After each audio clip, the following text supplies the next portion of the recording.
that's how the Wim Hof Method can help with fencing. It gives you that mentality, is that it reduces that sort of like stress levels for you to be able to actually sit back and say to yourself, well, yeah, I am afraid of certain things, but you know what? I'm going to give it a go anyway. And that's part of the magic behind it, is that it's opening your mind a bit more to show you what your body can do.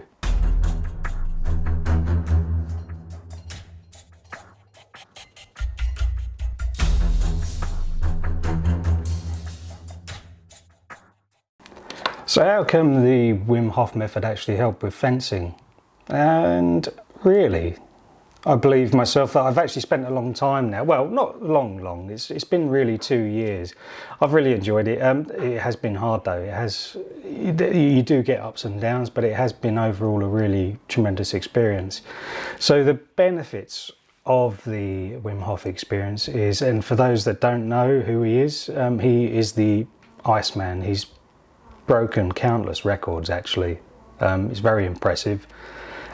He believes, so this is him here,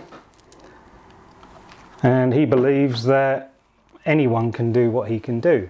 So the main benefits I should say of the Wim Hof experiences are fat loss, reduced inflammation. Now this is something that I want to sort of take into with the fencing side of it. It does fortify your immune system.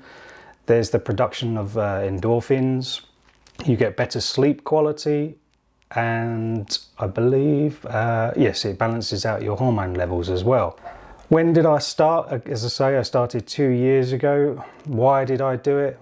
Mainly the cold exposure, and see if it would help. There was 3 reasons. So the cold exposure, because I used to get cold a lot.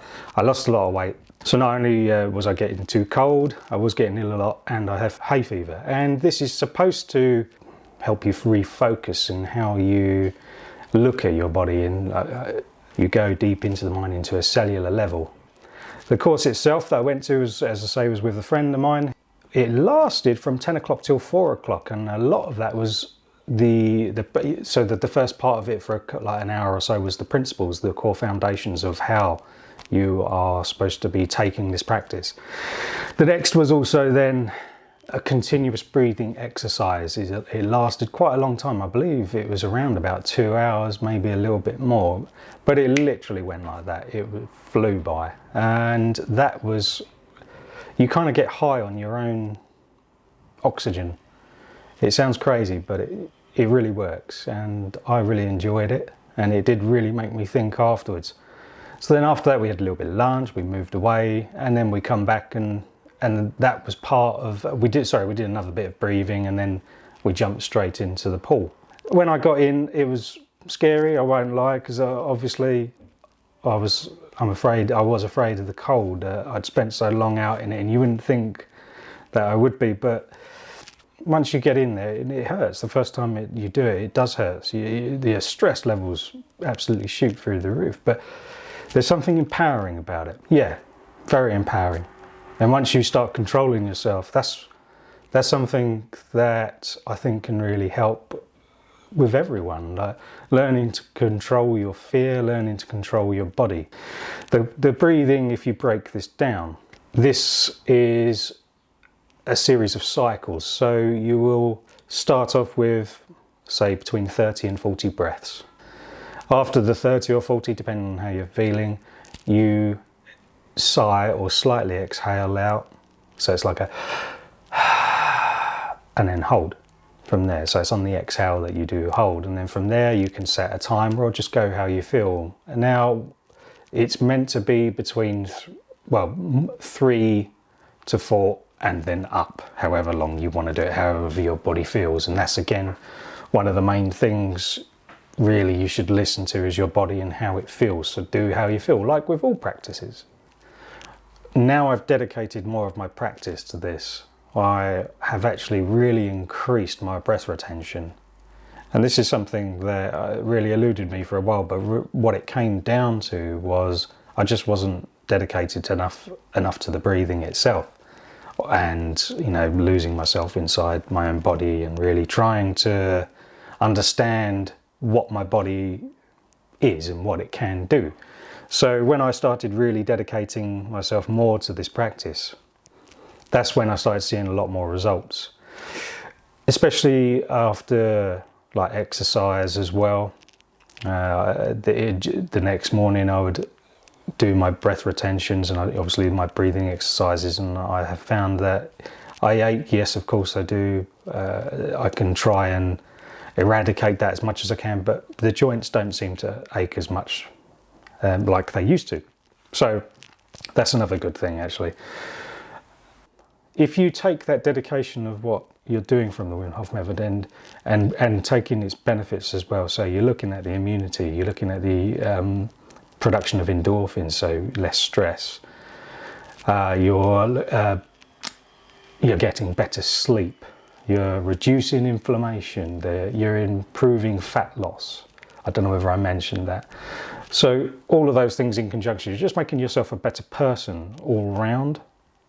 So you're looking at longevity.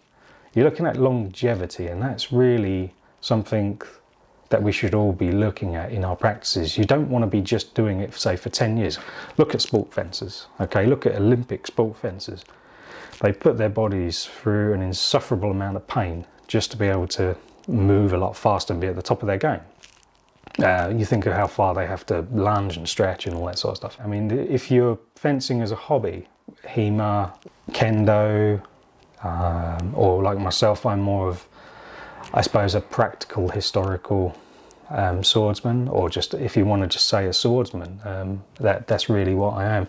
I take different things from, sorry, I should say I look at different aspects of each discipline, and what I do is I take what I think is good, and it can be from anything. And I was taught by someone who's exceptional, who was Andrew Feast from Brighton, Sussex Sword Academy, and that's really like that's what he said, is that just contribute to your art. So what I'm trying to do myself is contribute to the martial art that I'm doing, and if that means that there's something here is really good, then I will take it, and that's what I've done. So with the Wim Hof Method, I found that this is improving my body, this is improving my state of mind, so therefore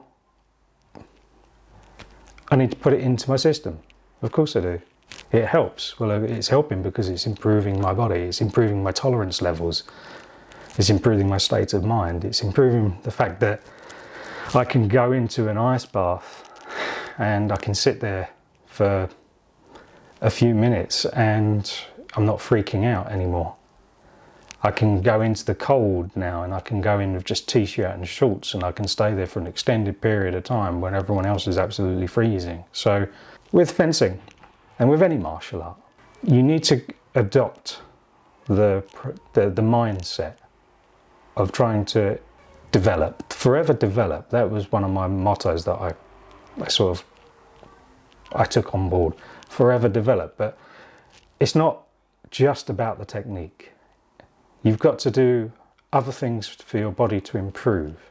But you're the weapon, you're the thing that controls the sword or the knife or whatever it is you're holding. You're the weapon.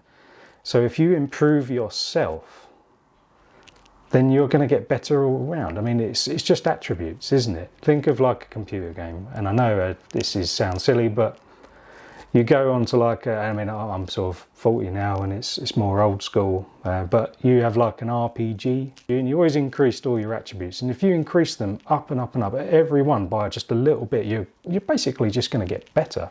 You're just going to get better at everything that you're doing. And taking that sort of,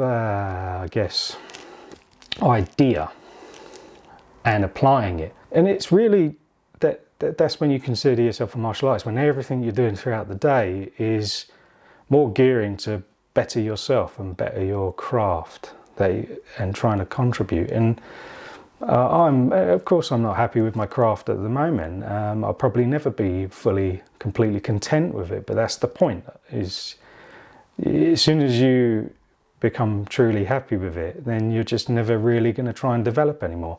For example, let's say one of my last videos that really hit like quite a big controversy was the lunging. Now, what people didn't really sort of understand with that is that they were trying to take little bits here and like attack me in certain areas, trying to really effectively sort of pick on anything that they could find. But what you're not really appreciating with what I was trying to show you is that this is how I practice. I try to practice at 100% every time when I do training. Or if, like for example, there was people complaining about, why am I lunging too far? Yeah, but why do we stretch? Why do we stretch to our maximum potential? Why do I hold my breath to my maximum potential? You have to train to 100% because one day you're going to need that. You know, I need to increase my lung capacity. Of course I do. Because I do something physical. So with the lunges, the reason why I was doing long lunges and with different weapons is because regardless of what it says in the treaty, you're just going to need to. You're going to need to one day do an extended lunge because you have to, because you can, and you'll be able to get it. That's how the Wim Hof Method can help with fencing. It gives you that mentality, is that it reduces that sort of like stress levels for you to be able to actually sit back and say to yourself, well, yeah, I am afraid of certain things, but you know what? I'm going to give it a go anyway. And that's part of the magic behind it, is that it's opening your mind a bit more to show you what your body can do, and do what you can do. And then when you find out what you can do, maybe you can do a bit more.